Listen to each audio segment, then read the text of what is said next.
Charity and love prevails. This garden ever found, brought here together by Christ's love.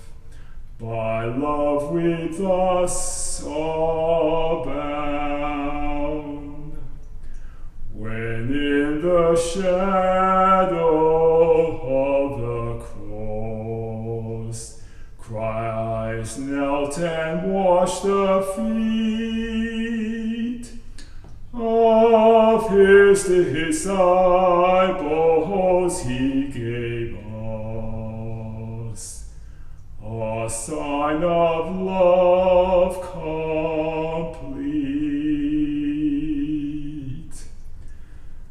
Let us forgive each other's faults, as we our own confess, that we may love each other well in Christian gentleness.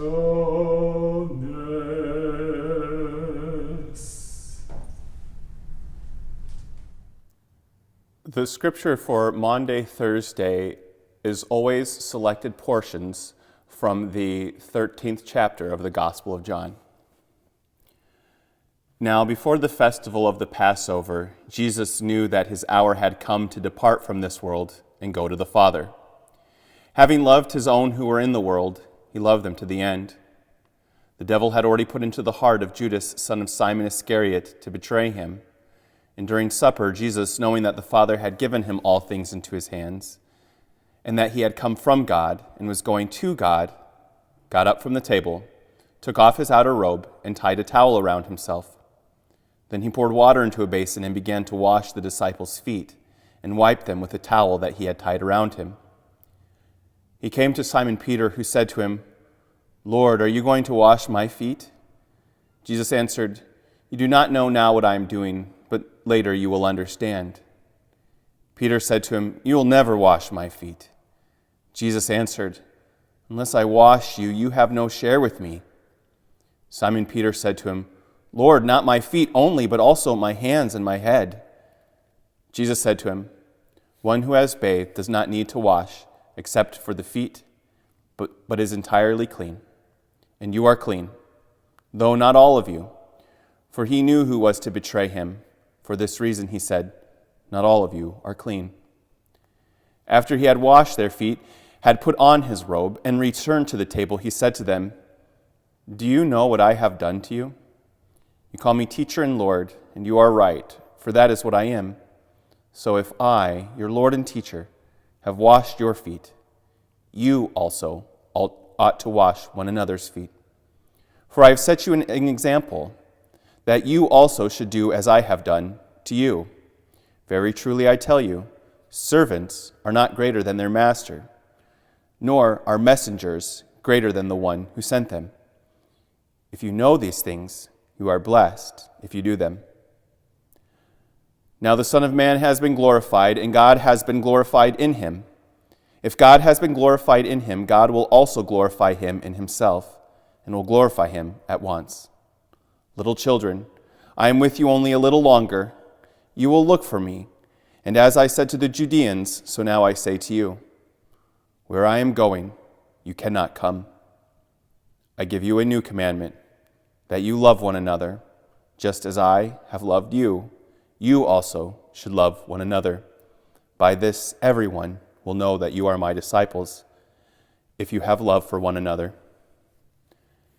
Here ends the reading.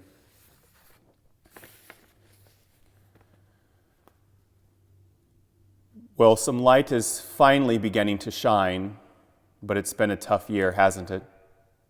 It's been rough. Of course, all of this is nothing compared to what the disciples were about to go through. On the night before Jesus was arrested, sentenced to death, and crucified, Jesus gathered the disciples for one final meal.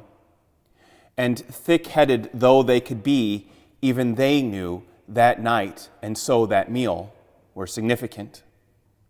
Whether it would be through the angels coming or a popular uprising, the disciples knew the big battle between God and their oppressors was at hand.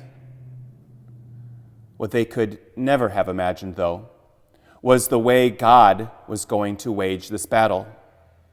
Through Jesus' arrest, sentence to death, crucifixion, and finally death. On that night, though, before everything the disciples had counted on crumbled, Jesus gathered them and he did something strange.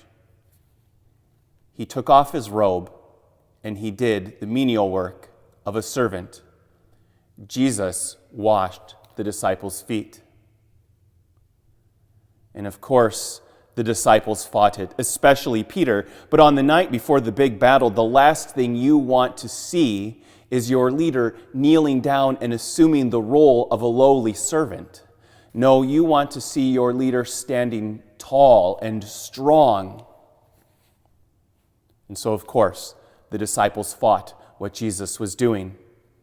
But Jesus just meets their protest with the observation that they don't understand now, but later they will.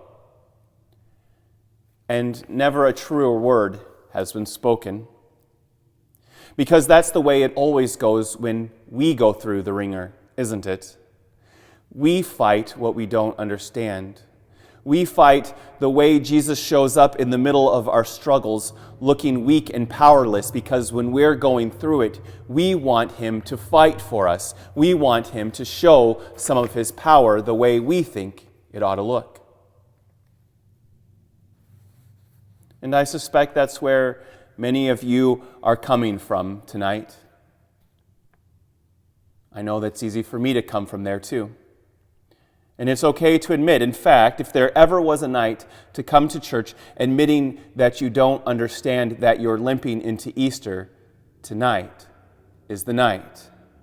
Tonight's the night to admit you're not your holiest this week, because tonight is the night when Jesus gives us something for all those struggles we face.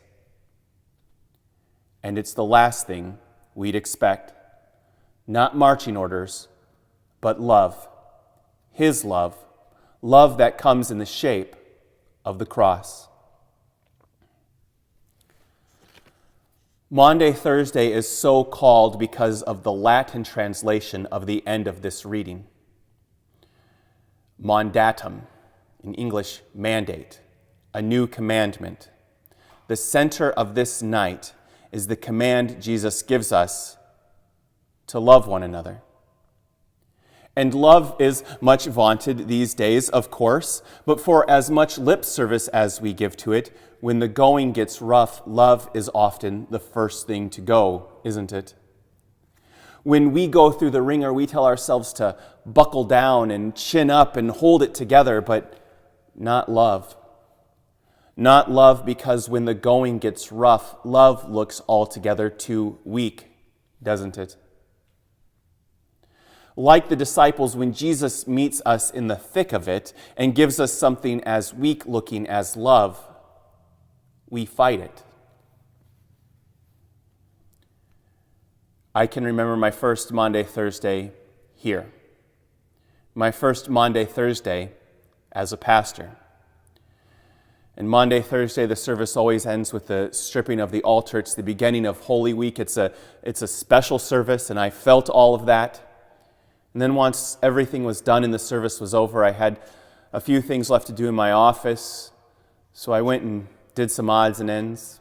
It didn't take long, and afterward I was getting ready to head home, but I could tell there were still some folks here in the sanctuary, and so I popped my head in to check in.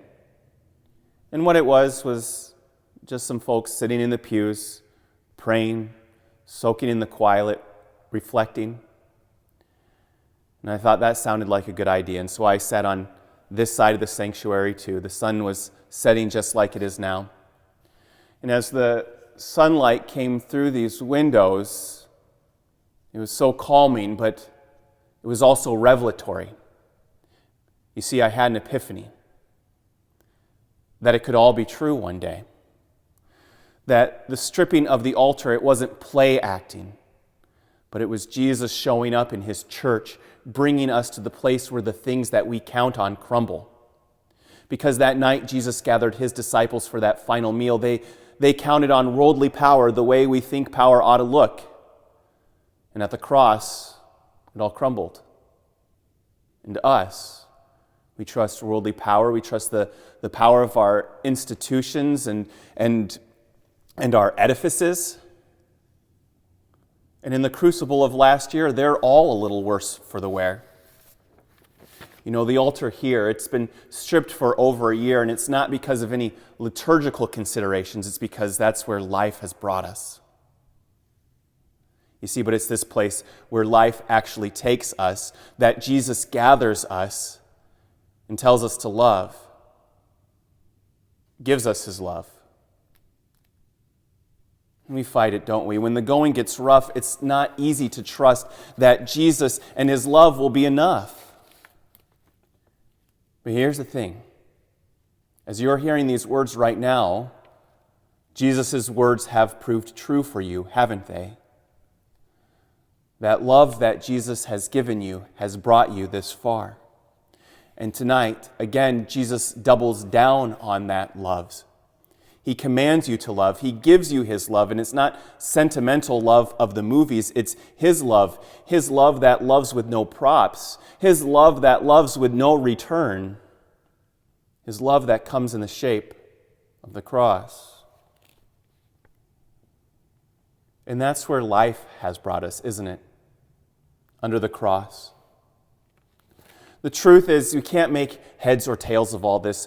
We don't understand. We've fought being brought here. And through it all, though, Jesus' words have proved true, haven't they? When everything else crumbled, Jesus and his cross-shaped love stood strongest, didn't it? Jesus told the truth. He didn't offer empty platitudes. He really gave the goods, the thing that sustains you and me when everything else crumbles, his love.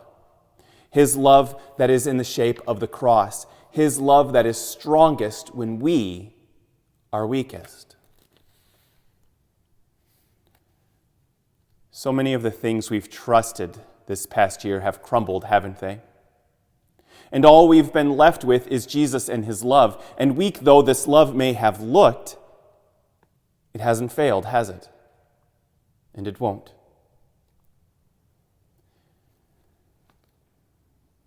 Tomorrow, Good Friday, Jesus' victory will not look like victory. In fact, it will look like being arrested, sentenced to death, being crucified, and dying. In other words, it will look like losing.